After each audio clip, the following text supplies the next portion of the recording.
Picantes. Recién ahora las estoy revisando. Bueno, muy bien, vamos a ver qué podemos decir. Primero yo te quiero decir que nuestro matrimonio no es perfecto, ni lo será. El único perfecto es Jesús.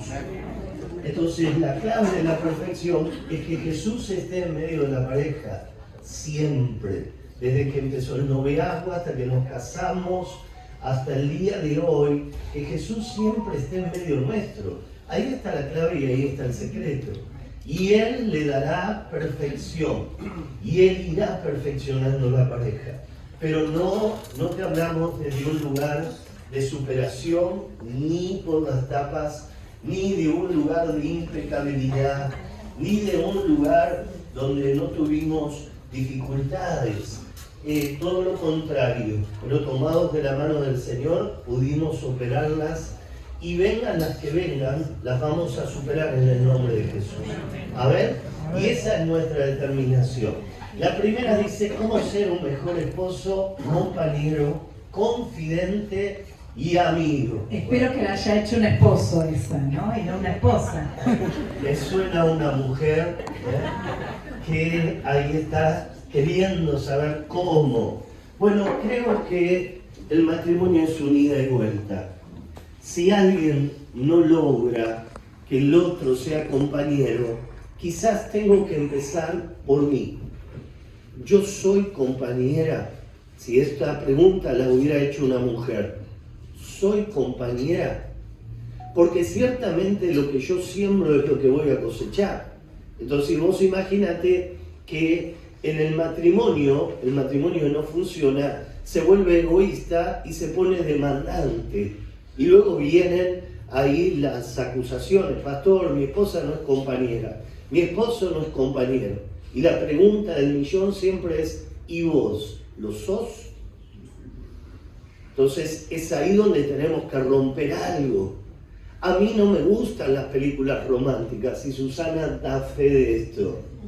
Pero me tengo que atornillar como Gustavo Berterés. Porque somos todas mujeres en casa, no le queda otra. Claro, yo quiero ver, no sé, una de acción, una de guerra, como los hombres, o por el hombre promedio, ¿no? En una reunión de hombres la otra vez le dije a los hombres, nos gustan las películas de guerra y saltó uno y dijo, no, a mí me gustan las románticas. Bueno, qué sé yo, ¿está bien? Habrá alguna excepción, ¿está bien?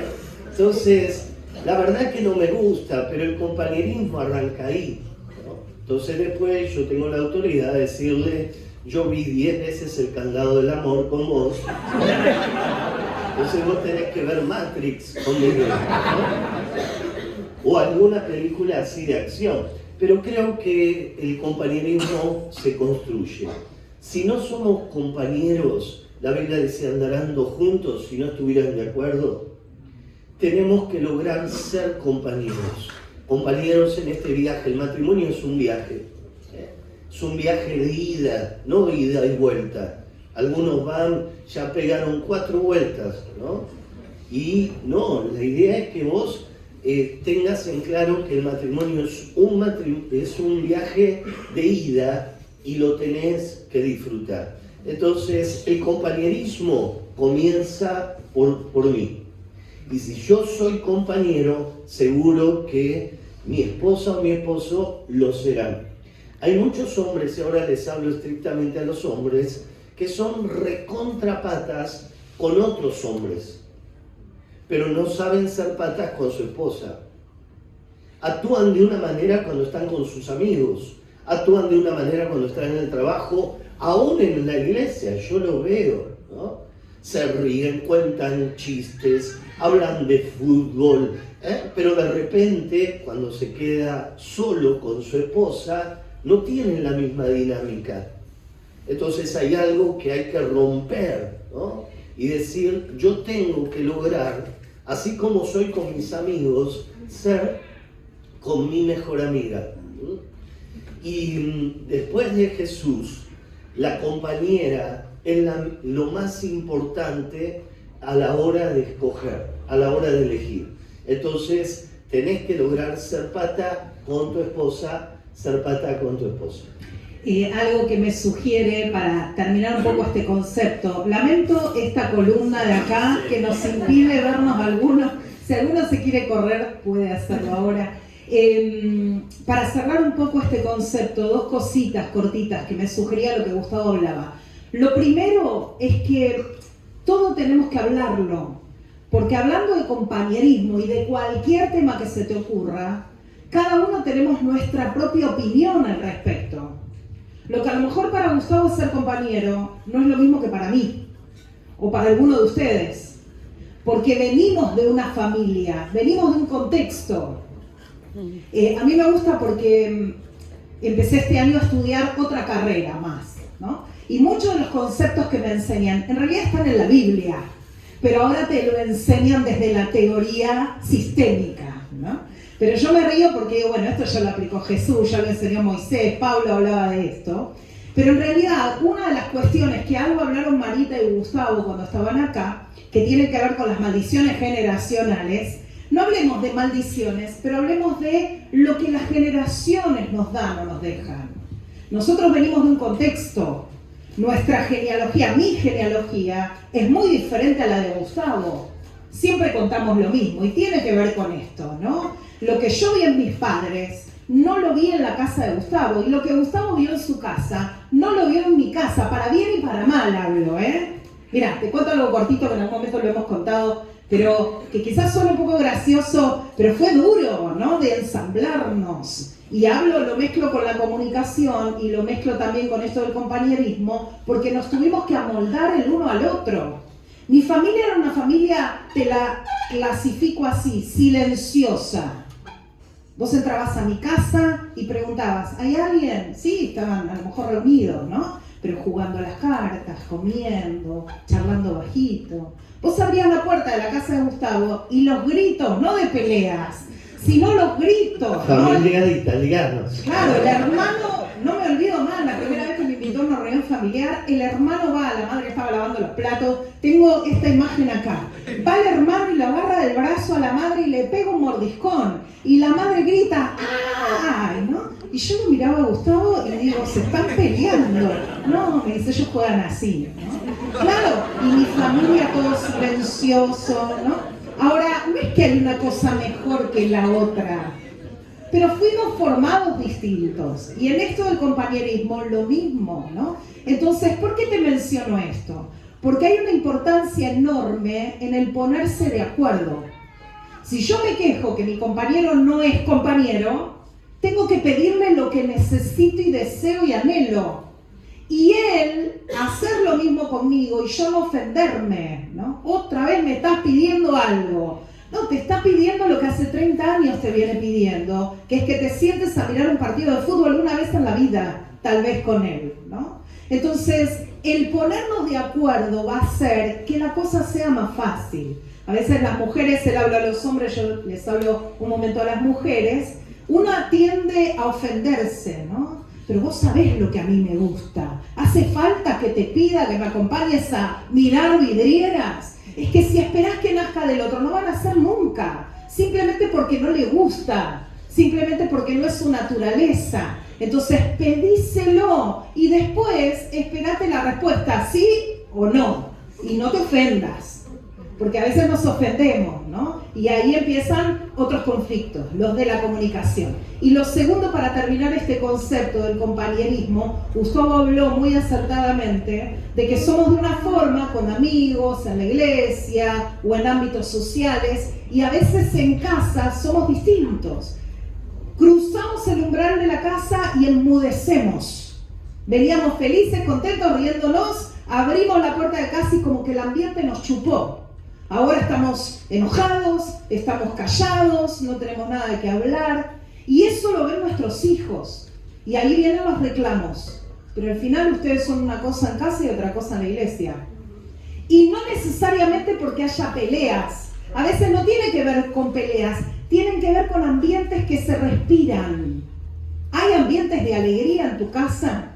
¿Se respiran ambientes de alegría o siempre se respira el enojo, la exigencia, ¿no? Los pedidos, los reclamos?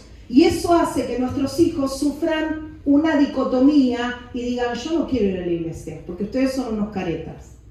Y eso también hace que como matrimonio nos vayamos distanciando, porque uno va pensando, pero al final él no es igual, quiere decir que conmigo no es feliz.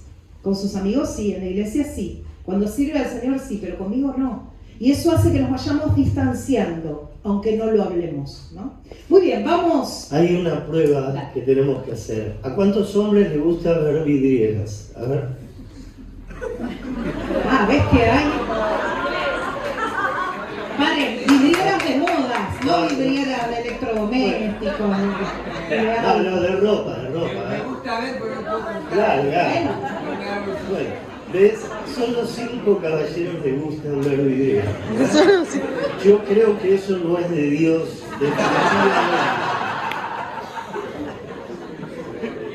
Bueno, próxima pregunta. Les cuento que hay preguntas de todo tipo, ¿no? Nos van a pasear por todos los temas, pero está bien, es la idea, ¿no? Dice, los dos tuvieron un llamado pastoral. ¿Cómo fue que Dios les habló y les mostró su ministerio? Si alguien quiere decir fui yo el que hice la pregunta, puede levantar la mano. Ah, muy bien, se animó. Muy bien. Bueno, les cuento que no. La respuesta es no. Cuando empezamos a servir al Señor, lo hago corto el cuento porque si no sería muy largo, él enseguida supo que iba a ser pastor, ¿no? Y yo le dije, buenísimo, yo te acompaño. Pero cero, ¿no? Mi llamado, mi ministerio, mi don, lo que me gusta más que todo es la enseñanza, ¿no? Para eso me preparé, me sigo preparando, me gusta enseñar, donde tengo la oportunidad voy a dar materias, enseño. Y yo creí que, bueno, él iba a ser pastor y yo iba a ser maestra, no entendía, ¿no? Que había que, de alguna manera, equiparar ambos ministerios, aunque no compiten, ¿no? Son suplemento. Pero luego, con el tiempo, por supuesto, Dios me llamó a poder también pastorear, ¿no? Y esto está bueno, quizás transmitírtelo, no importa cuál sea el llamado que tengan, siempre tienen que ser complementarios, ¿no? Y suplementarios, nunca contrarios. ¿Y cómo puede ser contrario? Y bueno, que Dios te llame a plantar una iglesia acá a la vuelta y el otro tenga un llamado a la China a abrir una misión. Eso sería algo contrario, imposible, ¿no? Pero de alguna manera Dios, como sabe y nos conoce y nos ama, nos va a complementar, nos va a suplementar. Ahora, si vos no tenés el mismo llamado que el otro, o el otro no tiene el mismo llamado que vos, oren juntos. Señor, ponenos la carga. Yo me acuerdo que cuando él me lo decía, una de las oraciones en mí fue, Señor, poneme la carga por las almas, porque si no, no voy a poder hacerlo, ¿no? Y muchos momentos de oración, muchos momentos de altar, hicieron que Dios ponga y sigue poniendo carga por las almas, y entonces podemos servir y ministrar juntos. Muy bien, esta es picante, ¿no? ¿Qué pasa cuando se pierde el deseo sexual? Bueno, no somos sexólogos ni por las tapas ni nada que se le parezca, pero puede llegar a ocurrir con el paso del tiempo, ¿no? Que ella o él vaya perdiendo paulatinamente el deseo. Ahora, la Biblia tiene un regulador que dice que no nos podemos prohibir mutuamente. Entonces quiere decir que si uno tiene deseo sexual, el otro tiene que tener ahí la voluntad de tener una intimidad sexual. Ahora no puede ser todo el día, todos los días. No, es que la Biblia dice, no, pará.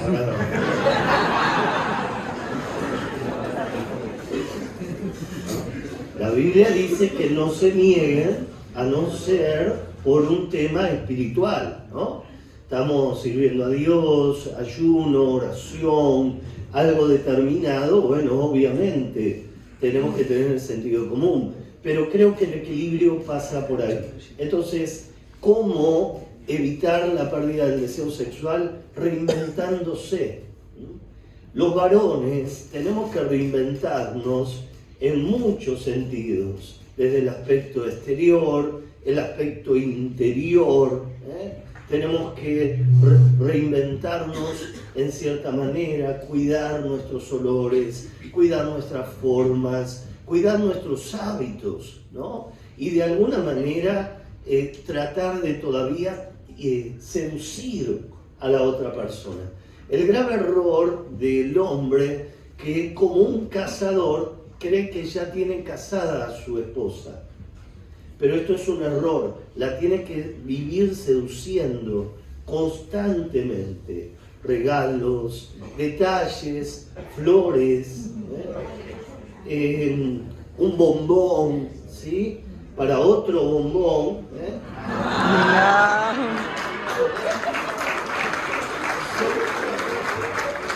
Pequeñitos detalles que van a hacer a la historia, ¿no?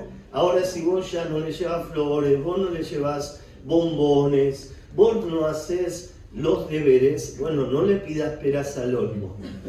Entonces, de alguna manera, hay que mantener la llama. Y la manera de mantener el deseo y la intimidad tiene que ver que vos te vuelvas la persona que supiste ser. Cuando vos te pusiste de novio, ¿qué no hacías? ¿Qué no te ponías? Te ponías desodorante, perfume, pachuli, te ponías ahí, no sé, pastillita para tratar de cautivarla y no espantarla, y todos esos detalles tienen que volver a aparecer. Y en la mujer lo mismo. Ahora vos imaginate, ¿se acuerdan el sketch de Calabró que lo casó en contra? Aníbal, ¿no? Bueno. El pastor miraba muchos sketches. Algunos, cuando llegan a la casa, son un pelotazo en contra. Entonces estás con la musculosa, agujereada, el calzoncillo largo, y la verdad que no da. No seduce a nadie, ¿no? Entonces se va transformando en algo muy difícil, ¿no? Yo siempre digo que cuando nosotros comenzamos a noviar, noviamos por vista. Pero luego, después de 30 años, noviamos por fe. Y hay que tener mucha fe. Muchísima.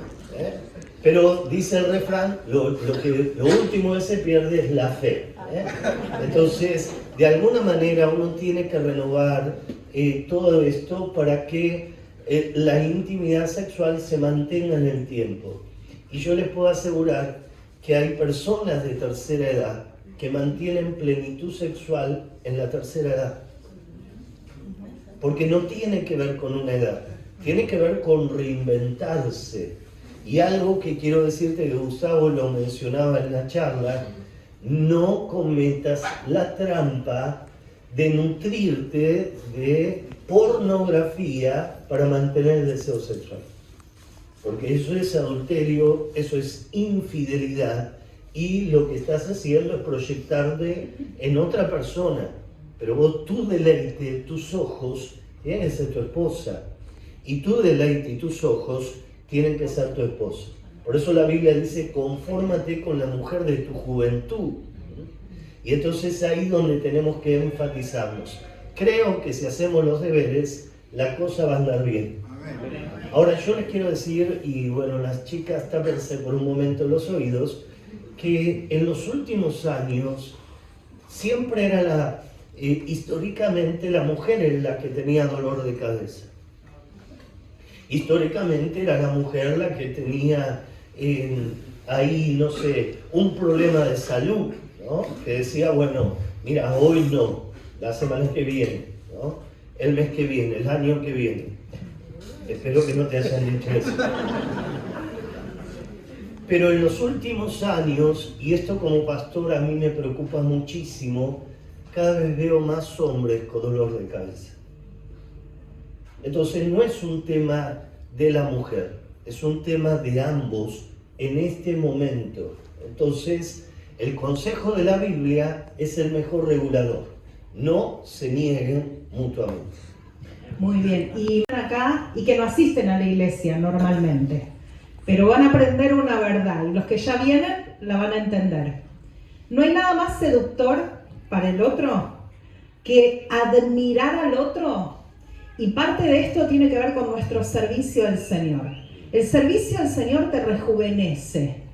El servicio al Señor, a veces te pregunta, ¿qué te pusiste? ¿Te pusiste algo acá? No, es el gozo del Señor que te rejuvenece y te hace como más fresco, más fresca, ¿no?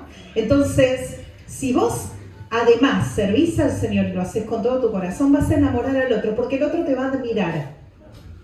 Cuando uno tiene un deseo por el otro, no es solo por el físico. De hecho, habrás visto personas que vos decís, ¿y este qué le vio al otro? Se enamoró de otras cosas, ¿no?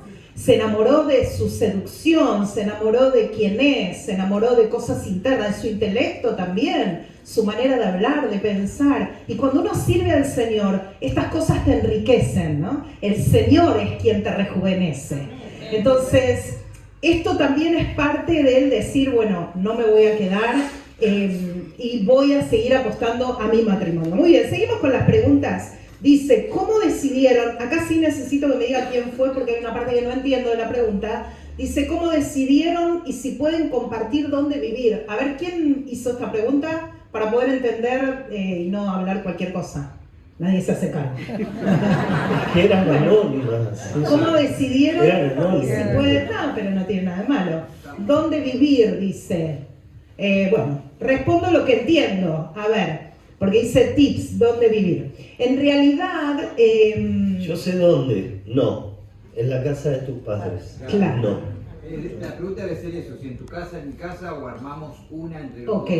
está bien. Creo que es eso, no sé. Bueno, en realidad, claro, cuando yo enseño familia en el instituto, una de las palabras que uso es la palabra casados, que si vos la separás en dos, significa casa de dos, no de tus suegros, 3, 4, los primos de tu esposa, los sobrinos, ¿no?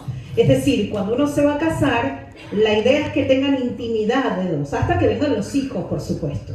Ahora, el lugar, en realidad, como recién nos decían Marita y Gustavo, uno era de zona oeste, el otro no, pero en realidad el lugar no es lo determinante es que estén de acuerdo, como en todas las cosas, ¿no? Y luego, obviamente, orar para que Dios les abra una puerta. Acá dice contar algún tip. En realidad, cuando nosotros nos casamos, tuvimos la bendición de entrada de poder tener nuestro propio departamento, pagándolo en cómodas cuotas, cuando había la oportunidad de hacerlo. Gustavo trabajaba en un banco, mi papá nos ayudó al principio y pudimos ir pagando una casa. Luego anhelábamos algo mejor porque era una casita antigua, bueno, ya no daba para más estar ahí en ese lugar. Viajábamos mucho hasta la iglesia, teníamos el puente de Pompeya en el medio y era la época de los piqueteros. Así que cada vez que a los piqueteros se le ocurría cortar el puente, que esto era una vez por semana, era un caos llegar, ¿no? En un momento no teníamos auto, bueno, 2 colectivos, las nenas, fue un lío, ¿no? Entonces, ahí, sobre todo yo tenía la inquietud y oraba, Señor, por favor, danos algo chiquitito, no importa, cerca de la iglesia, era nuestra oración. Nos congregábamos en Catedral de la Fe, en Parque Chacabuco, ¿no? Y yo oraba específicamente porque había escuchado a muchas personas decir, vos pedile a Dios específicamente lo que anhelás. Y miren qué loco, ¿no? Porque yo le decía, Señor, una de las cosas que no quiero es que algún día tengamos inseguridad, y todavía no había la inseguridad de ahora. Señor, algo que no llame la atención. Miren mi oración cuál era, ¿no? Algo que tenga un paredón, que no llame la atención. Algo que quede cerca de la iglesia, un radio de 10 cuadras, de manera que podamos ir caminando. Ya estaba cansada de viajar en colectivo, con las 2 nenas, con los piqueteros y toda la historia, ¿no? Yo también trabajaba en Capital en ese momento, es decir, todo era en Capital y nosotros vivíamos en Lanús. Bueno, toda una situación. Finalmente, después de muchos años de oración y el departamento no se vendía, hasta no venderlo no podíamos ver qué poder comprar. Finalmente Dios hizo el milagro, hubo un interesado, un comprador, pudimos vender el departamento y salimos corriendo a buscar algo para poder vivir. Y Dios fue literal, exactamente exactamente. Si vos conocés mi casa, no se ve qué hay del otro lado porque es como la puerta de un garaje, una puertita, como un pequeño paredón, no se ve qué hay del otro lado. Y estamos a 9 cuadras de la iglesia del Parque Chacabuco, es decir, poder ir caminando. Ahora, lo que yo no me esperaba, me faltó una parte de la oración, es que solo al año de disfrutar de esa bendición, Dios nos dice, ok, estás cómoda, listo, ahora te vas a San Justo. Así que otra vez no es el puente de Pompeya, es la autopista, pero no importa, es la voluntad de Dios y hasta que Dios diga, veremos si hay otro lugar, pero siempre estar de acuerdo. Me acuerdo que en un momento Gustavo no se quería mudar. Y yo me acuerdo que mi tentación era presionar, ¿no? Y decir, bueno, dale, vamos a mudarnos, vamos a buscar. Y Dios me enseñó un principio, a orar en secreto. Y como dice la palabra, Dios te recompensa en público. Y entonces ya no le insistí más a Él y empecé a orar. Señor, si esto es tu voluntad, también hablale a Gustavo. Y esto lo aplico para todos los ámbitos. Y me acuerdo que un día, solo de la nada, yo ya no le hablaba más, me dice, ¿sabes qué? Creo que nos tenemos que mudar. Y dije, gracias, Señor. Pero fue Dios el que inquietó el corazón. Esos son algunos de los tips que te podemos compartir. Ahora la pelota es media al revés, ¿no? Nos queremos mudar a San Justo y la pastora todavía ahí. Dios tiene que hablar a su corazón, ¿no? Pero sí, creo que son etapas en la vida y que a veces ahora depende también de los hijos, ¿no? Entonces, los hijos también están dentro de la historia y entonces nos ayudan a resolver. Bueno, muy bien. En concreto, ¿cuál es el lugar donde no vivir dentro de lo posible con tus papás? Eso bien concreto. Trata de salir por todos los medios de la casa paterna. Trata de salir de la casa materna. No hay manera que tus padres, por más espirituales y buenos que sean, no se metan en tu matrimonio.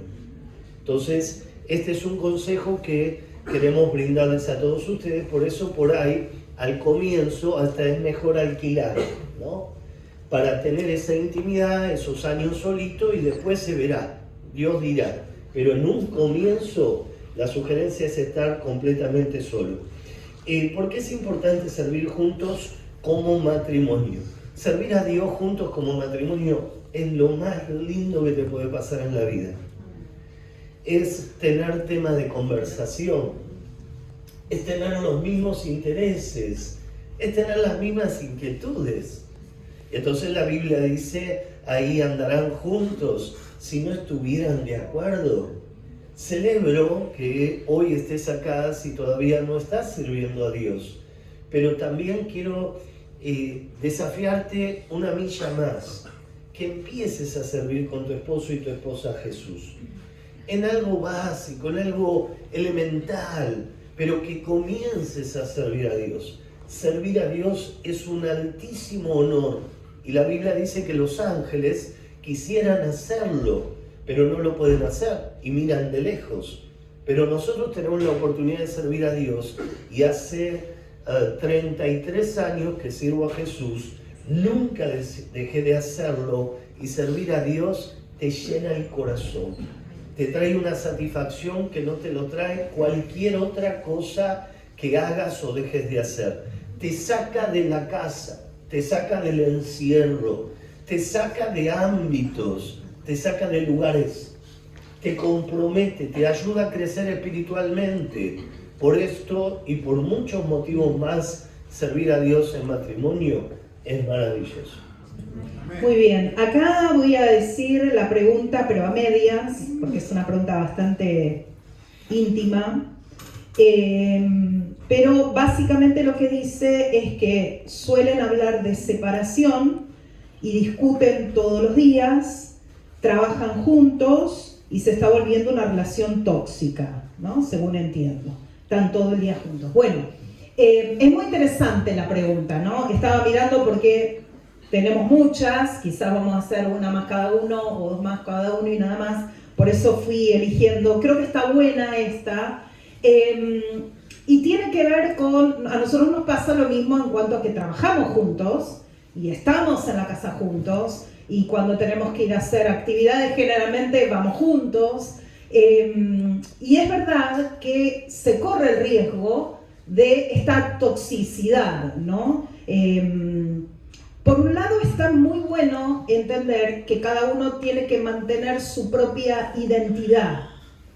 Vieron que con los años el matrimonio pareciera que se va mimetizando, ¿se dieron cuenta de eso? Y uno dice, parecen hermanos ya, ¿no? Los mismos gestos, las mismas formas de responder, ¿no? Quizás los hijos te dicen, vos sos igual a mamá o vos sos igual a papá, porque respondés lo mismo. Y no está mal estar de acuerdo, ¿no? Pero el problema es cuando pierdo mi identidad. Dios nos unió para que seamos uno, pero no para que seamos lo mismo. Y acá el gran tema es poder unirnos sin perder nuestra individualidad. Es decir, Gustavo tiene sus formas, yo tengo las mías. Y el gran desafío no es pensar igual y hacer lo mismo, es ponernos de acuerdo con las diferencias que tenemos. Por eso lo importante no es que, vieron que hay matrimonios que siempre cede el mismo. Bueno, cedo para no pelear. Bueno, está bien, haz lo que quieras. ¿Querés mudarte? Nos mudamos. Pero lo único que no quiero es discutir. Esto no te lleva a ningún lado. La idea es poder respetarnos, respetar la individualidad del otro, aprender a escuchar, y esto lo ligo con una pregunta de comunicación que también había. Uno de los grandes milagros es aprender a escuchar. Y la escucha no es una escucha de fastidio o de enojo. Me callo, te dejo hablar, así te sacás todo encima y no me molestás más. Es una escucha comprensiva, te escucho, te trato de entender. Por supuesto que hombres y mujeres somos distintos. Antes hablamos acerca de esto. Yo no puedo pretender que Gustavo piense como yo. Escuchen, si Gustavo pensara como yo, Gustavo sería una mujer y no lo es. O al revés. Entonces yo no puedo pretender que él piense como pienso yo, pero sí tengo que pretender ponernos de acuerdo sin llegar, escuchen esto que es re importante, a la crisis. ¿Por qué a la crisis y no a la pelea? Pastora, a la pelea tampoco hay que llegar. Sí, a veces hay que discutir, no está mal discutir.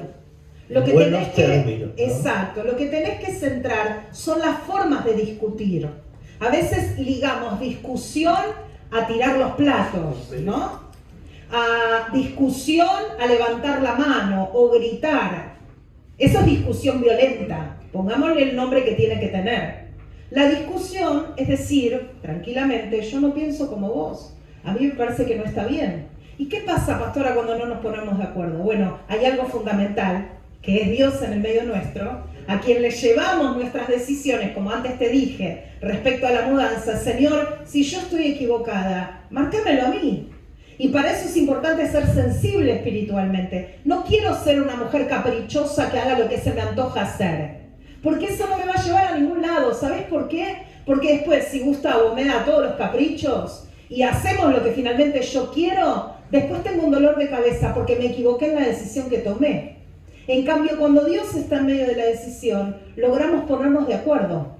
Logramos llegar a acuerdos saludables, sin perder la individualidad de cada uno. Ahora, acá mencionaron algo que para mí es fundamental abordarlo, porque dice, hablamos de separación.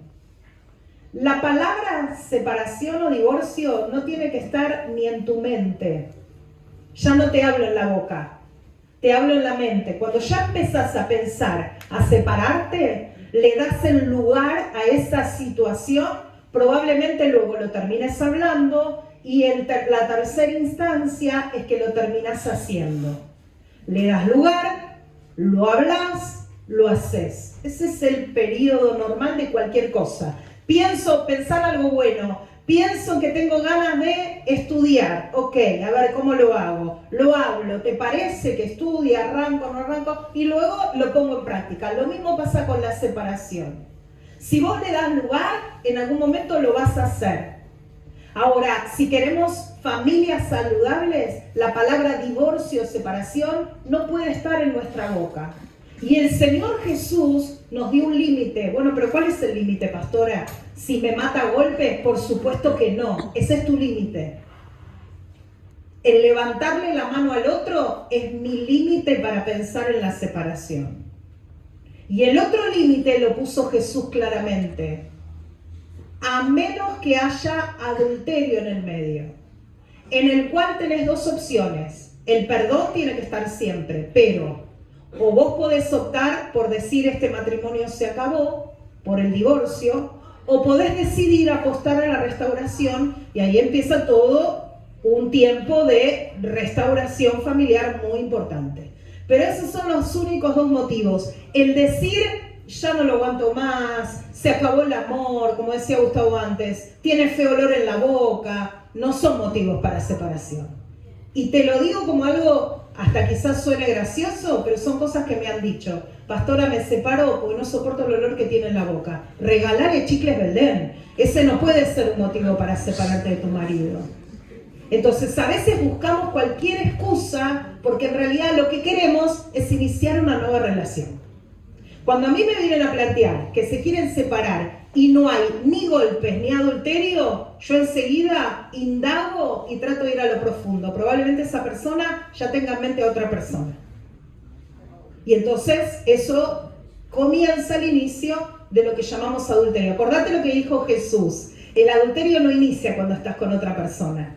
El adulterio inicia cuando tan solo codicias a la mujer o al hombre de tu prójimo y lo deseas en tu corazón. Ahí comienza el adulterio. Por eso es importante dejarnos ministrar. Frente a todas estas preguntas, déjate ministrar. Mira, me está pasando esto. Abrite antes, no cuando ya la bomba estalló. Cuando la bomba estalló, lo único que podemos hacer es juntar los pedazos de ese lugar, de esa casa en la cual estalló la bomba. Pero si vos te adentrás y empezás desde antes a decir, mira, me está pasando esto, no tengo deseo sexual con mi marido.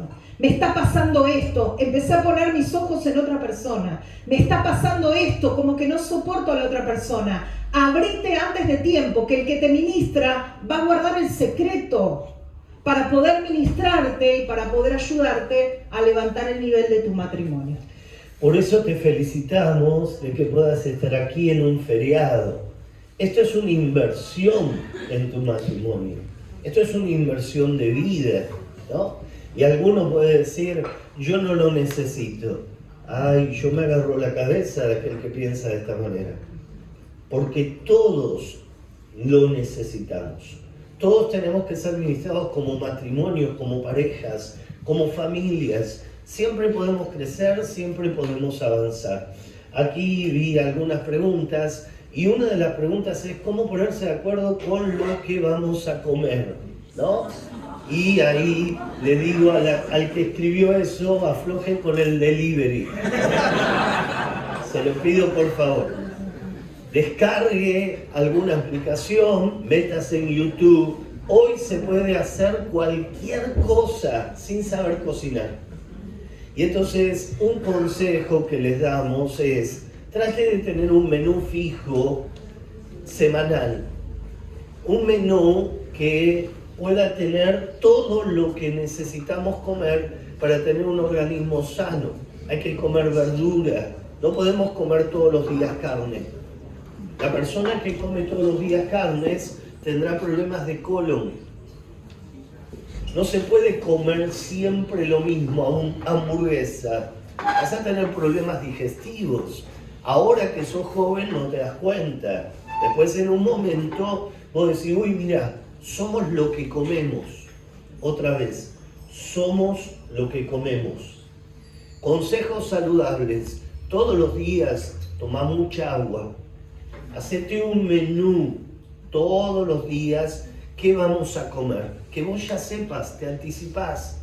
Tiene que tener pescado, tiene que tener pollo, tiene que tener carne, tiene que tener huevo, tiene que tener lo que necesita tu organismo para poder mantenerse saludable. Entonces, ¿cuál es la idea? Que los lunes vos digas, los lunes es el día de que comemos pollo, los martes comemos pescado, los miércoles comemos carne, y así sucesivamente cada día vos puedas tener un programa. Esto va a ayudarte a anticiparte. Y un día pizza, Y un día asado si te da el presupuesto, ¿no? Y si tenés ganas de tomar frío, ¿no? Un domingo a la tarde o a la mañana. Pero si te da, si podés, de alguna manera, pasta, que vos sepas, y esto es muy fácil, lo haces una vez, lo pegás en la heladera y hoy sabemos que vamos a comer. No estamos todos los días perdiendo, y si te agarra Daniel González, te mataría por esto. No estás una hora diciendo qué vamos a comer. No estás ahí. Y en la improvisación, a la hora de comer, el gasto se extiende. Entonces no es lo mismo que vos cocines que compres todo el tiempo afuera. No está bien, no es saludable. Nunca se va a cocinar afuera como se cocina en tu casa. Nunca sabés qué manos lo prepararon. Nunca vas a saber la calidad del aceite.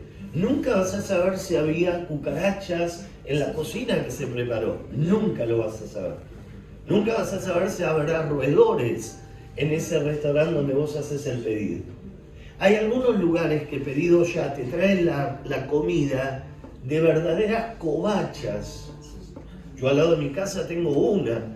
Yo digo, si la gente supiera a dónde está pidiendo, no volvería a pedir jamás. Entonces, cocinamos, desafíate.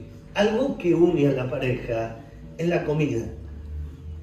La comida es sagrada. Cocina con tu esposa, cocina con tu esposo, cocina vos, cocina ella. Hoy en día, pensar que la mujer es la dueña de la cocina es una fantasía, no es real.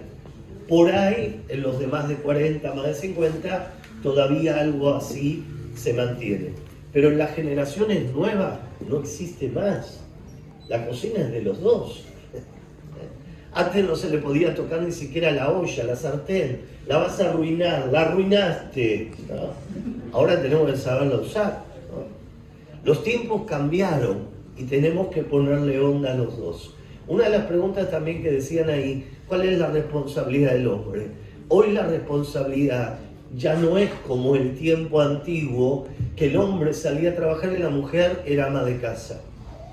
Cuando yo era chico y me preguntaban ¿a qué se dedica tu mamá? Yo siempre decía ama de casa.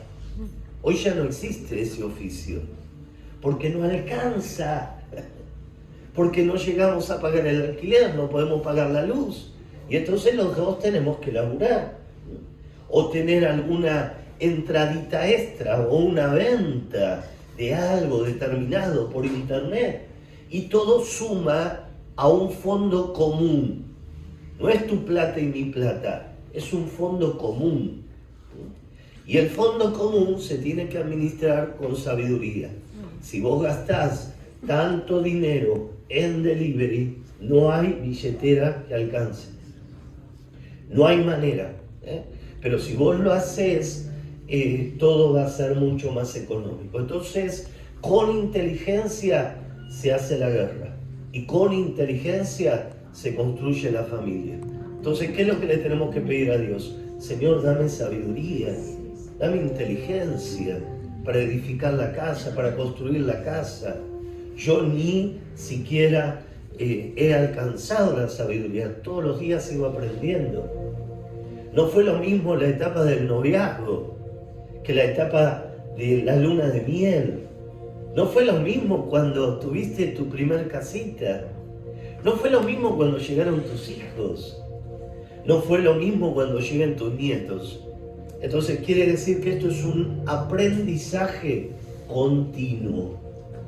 Y contámela de aquel que dice yo ya la tengo clara. No tiene nada claro. Porque todo se está por aprender. ¿Quién te enseñó a ser un marido? ¿En la escuela te enseñaron? ¿Había una materia? ¿En tu casa te enseñaron a ser un marido? ¿Lo aprendiste siéndolo? ¿Quién te enseñó a ser papá? ¿Tomaste algún curso rápido? ¿Lo aprendiste con tu primer ensayo? Y pobrecito el hijo mayor siempre, pobrecito, ¿no? Ese sí que fue el ensayo. Ya después, cuando ya tenés varios, ¿no? Ahí como Reoneira, ya la tenés reclara. Ya con Abril hace lo que quiere, ¿no? Son otras etapas. Lo bueno de todo esto es que hoy hay mucho material para poder formarse, ¿no? Por supuesto, tener cuidado de qué material agarrás. Siempre consultá. De paso, estoy como respondiendo una de las preguntas. Los materiales de Dobson son muy buenos. Los materiales de Sixto Porras se enfocan en la familia, son muy buenos.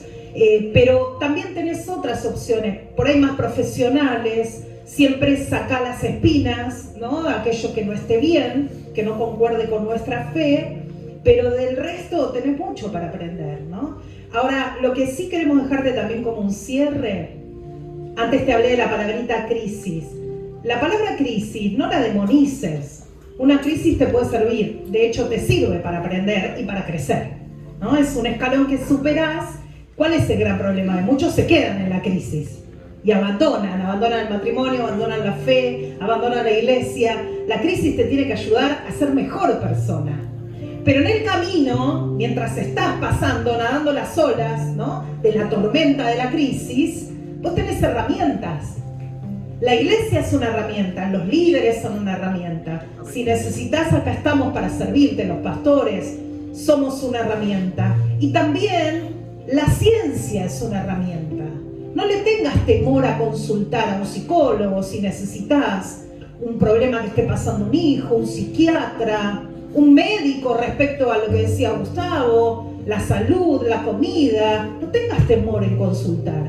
Hay médicos muy ungidos que te dicen tal cosa y te destrabaron en un montón de áreas. Profesionales en la economía. Como decía Gustavo, ninguno nacemos sabiendo. Si vos no sabes organizarte económicamente, pedí ayuda. No te la creas. ¿Viste como la persona que no quiere pedir ayuda cuando va manejando y se perdió? Y no quiere preguntar, pero pregunta, gordo, ¿cuál es la calle? No, yo me voy a orientar solo. Y así somos en la vida a veces, ¿no? Creemos que sabemos o tenemos que saber de todo. Y no, hay profesionales que se especializan en eso, ¿no? Y entonces te va a dar las herramientas prácticas para salir adelante. El último consejo, que tiene que ver ahí con una pregunta, tiene que ver con la corrección de los hijos.